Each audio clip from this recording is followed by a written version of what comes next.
የቀይ ባህርና የአፍሪካ ቀንድ የአየር ክልል ከቅርብ ዓመታት ወዲህ ከባድ የኃይል ሽኩቻና የጂኦፖለቲካ ፍልሚያ መድረክ ሆኗል። በተለይም በዘመናዊ ውጊያ የጨዋታ ሕግ ቀያሪ የሆኑት ሰው አልባ አውሮፕላኖች ወይም ድሮኖች አጠቃቀም የክፍለ አህጉሩን ወታደራዊ ሚዛን ሙሉ በሙሉ ቀይረውታል። ከቅርብ ጊዜያት ወዲህ የወጡ ዓለም አቀፍ የቪዲዮ የሳተላይትና የታክቲካል ሪፖርቶች እንደሚያመላክቱት ከሆነ የተባበሩት አረብ ኤምሬትስ በኢትዮጵያ ወታደራዊ ጣቢያዎች ውስጥ የድሮን ኦፕሬሽኖችንና የቴክኒክ ድጋፎችን እያደረገች እንደሆነ ይነገራል። ዋናው የሥራ ማዕከል የደብረ ዘይት ሐረር ሜዳ የአየር ኃይል ግቢ እንደሆነ የሚጠቀስ ሲሆን በተጨማሪም በባህር ዳር በአሶሳና በአፋር ክልሎች በሚገኙ ስልታዊ ወታደራዊ ጣቢያዎች ላይ እንቅስቃሴዎች እንዳሉ ይነገራል። ነገር ግን የዚህ ወታደራዊ አጋርነት እውነተኛ ግብ ምንድን ነው? የሱዳን ጦርና ቀጠናዊ አካላት የሚያቀርቡት ውንጀላ ምን ያህል እውነትነት አለው? ኢትዮጵያስ ለዚህ ምላሿ ምንድን ነው? የኢትዮጵያ አየር ኃይል ዋና መኖሪያ የሆነው የደብረ ዘይት ሐረር ሜዳ ወታደራዊ ጣቢያ ላለፉት ጥቂት ዓመታት የበርካታ ዓለም አቀፍ የካርጎ በረራዎች ማረፊያ ሆነው ቆይቷል። የበረራ መከታተያ መረጃዎችና የሳተላይት ምስሎች እንደሚጠቁሙት ከአረብ ኤምሬትስ ወታደራዊ ኤርፖርቶች የተነሱ ግዙፍ የጭነት አውሮፕላኖች ወደ ደብረ ዘይት በተደጋጋሚ ተመላልሰዋል። እነዚህ በረራዎች ወታደራዊ ቁሳቁሶችን፣ የድሮን አካላትንና ቴክኒሽያኖችን ለማጓጓዝ እንደሚያገለግሉ የተለያዩ የምዕራባውያን ደህንነት ተንታኞች ይገልጻሉ።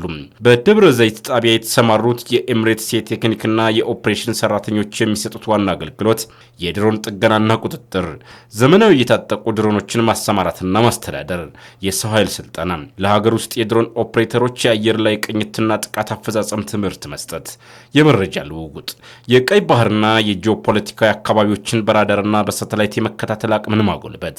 ነገር ግን የኤምሬትስ ወታደራዊና ቴክኖሎጂ አሻራ በደብረ ዘይት ብቻ አላቆመም። በቅርቡ የወጡ ስትራቴጂካዊ ሪፖርቶች 3 ተጨማሪ ቁልፍ ቦታዎችን ያመላክታሉ።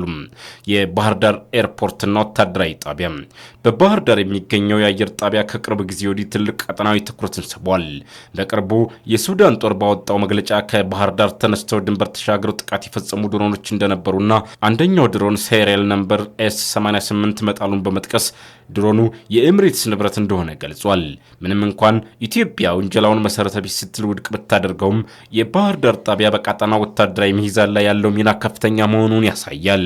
የአሶሳ ወታደራዊና የድሮን ጣቢያ ከሱዳን ድንበር አቅራቢያ የሚገኘው የአሶሳ ኤርፖርት የማስፋፊያ ስራ ከተሰራለት በኋላ ለታክቲካል ድሮን እንቅስቃሴዎችና ለድንበር ጥበቃ ምቹ ሆኖ ተዘጋጅቷል። ይህ ቦታ የታላቁ የኢትዮጵያ ህዳሴ ግድብን ደህንነት ለመጠበቅና የምዕራብ ድንበር እንቅስቃሴዎችን ለመቃኘት ስትራቴጂካዊ ጠቀሜታ አለው። የአፋር ክልል ጣቢያዎች በቀይ ባህርና በኤርትራ ድንበር አቅራቢያ የሚገኘው የአፋር ክልል ኤምሬትስ በኤደን ባህረ ሰላጤና በባብኤል መንደብ ያለውን የባህር ላይ ንግድ መስመር ለመቆጣጠር ከምታደርገው ጥረት ጋር ይገናኛል። በዚህ ቀጠና የሚደረጉ የድሮን እንቅስቃሴዎች ለቀጠናዊ ደህንነትና ለባህር ኃይል ቅኝት ትልቅ ድጋፍ ይሰጣሉ። ይህ የድሮንና የወታደራዊ ቴክኖሎጂ ትብብር በቀጠናው ላይ ምን አይነት የፖለቲካና የደህንነት ውጥረት ፈጠረ? በሱዳን በኩል የሱዳን ጦር መሪዎች አቡዳቢና አዲስ አበባ በጋራ በመሆን በሱዳን የውስጥ ጉዳይ ጣልቃ እየገቡ ነው ሲሉ ደጋግመው ከሰዋል።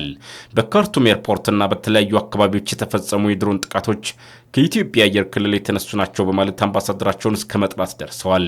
በኢትዮጵያና በኤምሬትስ በኩል የኢትዮጵያ ውጭ ጉዳይ ሚኒስቴር እነዚህን ውንጀላዎች ሙሉ በሙሉ ውድቅ በማድረግ የሱዳን ጦር የራሱን የውስጥ ውድቀትና ችግሮች ወደ አጎራባች ሀገራትን ለማሳበብ የሚያደርገው ጥረት እንደሆነ ገልጿል።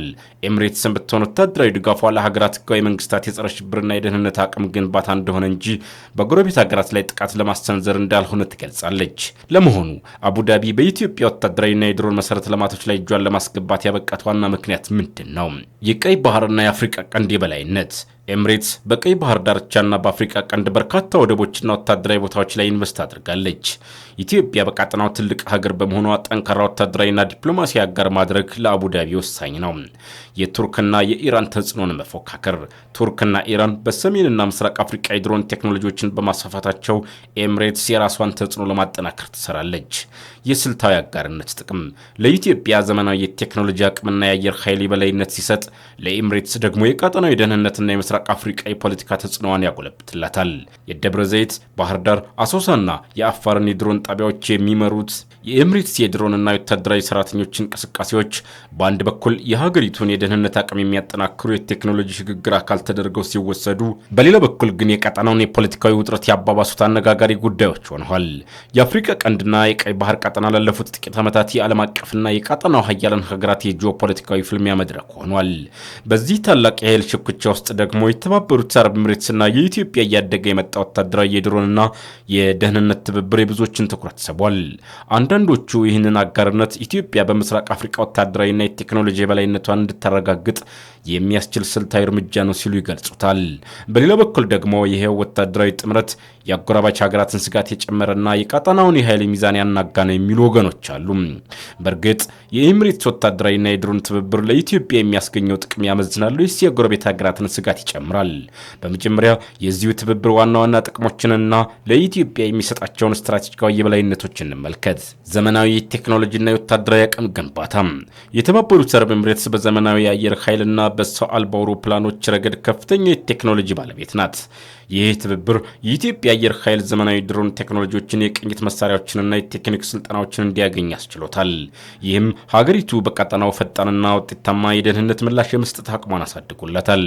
የስትራቴጂካዊ መሰረተ ልማቶች ደህንነት እንደ ታላቁ የኢትዮጵያ ህዳሴ ግድብ የድንበር አካባቢዎችና የኢኮኖሚ ኮሪዶሮች ያሉ ወሳኝ ሀገራዊ ሀብቶችን በዘመናዊ የአየር ቅኝት ለመጠበቅ የድሮን ቴክኖሎጂ ከፍተኛ ሚና ይጫወታል። ይህም ማንኛውንም አይነት የውጭ ወይም የውስጥ ስጋት ቀድሞ ለመከላከል ያስችላል። የቀጠናዊ የጸረ ሽብርና የደህንነት ሚና በአፍሪካ ቀንድ የሚታዩ የጽንፈኝነትና የህገወጥ ዝውውር ስጋቶችን ለመግታት የጋራ መረጃ ልውውጥና የቴክኖሎጂ ድጋፍ ወሳኝ ነው። ኢትዮጵያ ይህንን አቅም በመጠቀም በቀጠናዊ የደህንነት አስከባሪነቷንና የፖለቲካ የበላይነቷን እንድታጠናክር ይረዳታል። በሌላ በኩል ደግሞ ይህ ወታደራዊ ትብብር በአጎራባች ሀገራትና በቀጠናው ላይ የፈጠራቸውን ስጋቶች ችላ ማለት አይቻልም። የአጎራባች ሀገራት የስጋት ጥርጣሬ በተለይም በሱዳን ያለው የውስጥ ግጭትን ተከትሎ የካርቱም አካላትና የሱዳን ጦር አቡዳቢና አዲስ አበባ የሚያደርጉት ትብብር በሱዳን የውስጥ ጉዳይ ላይ ተጽዕኖ ያሳድራል የሚል ከፍተኛ ወንጀላና ስጋት ሲያቀርቡ ይታያሉ። ምንም እንኳን ኢትዮጵያ ወንጀላውን ውድቅ ብታደርገውም የጎረቤት ሀገራት ጥርጣሬ እንዲጨምር አድርጎታል። የቀይ ባህር የኃይል ሚዛን መናጋት እንደ ግብጽ ያሉ ሀገራት የኤምሬትስና የኢትዮጵያ መጠናከር በቀይ ባህር እና በአባይ ወንዝ ፖለቲካ ላይ ያላቸውን ተጽዕኖ ያዳክማል ብለው ያምናሉ። ይህም በቀጠናው ሀገራት መካከል አዲስ ወታደራዊ ውድድርና የዲፕሎማሲያዊ ውጥረት እንዲፈጠር ምክንያት ሆኗል። የውጭ ሀገራት የባህር ማዶ ፍልሚያ ወደ ቀጠናው መግባት የአረብ ባህረ ሰላጤ ሀገራት እንደ ኤምሬትስ፣ ኳታር፣ ሳውዲ አረቢያና ሌሎች ሀያላን በምስራቅ አፍሪካ የሚያደርጉት የጥቅም ሽኩቻ የሀገር ውስጥና የቀጠናውን ፖለቲካ ውስብስብ በማድረግ ለአካባቢው የተረጋጋ ሰላም ስጋት ሊሆን ይችላል የሚሉ ስጋቶች አሉ። ታዲያ አጠቃላይ ሁኔታውን ስንመዝነው ጥቅሙ ያመዝናል ወይስ ስጋቱም? ከኢትዮጵያ ሀገራዊ ጥቅም አንጻር ጥቅሙ በግልጽ ያመዝናል። የዘመናዊ ቴክኖሎጂ ባለቤት መሆን፣ የደህንነት መዋቅርን ማጠናከርና በቀጠናው የማይደፈር ወታደራዊ አቅም መገንባት ለሀገሪቱ ህልውናና የበላይነት ወሳኝ መሳሪያዎች ናቸው። ከቀጠናዊ ዲፕሎማሲና ሰላም አንጻር የስጋቱ ጎን ከፍተኛ ትኩረት ይፈልጋል።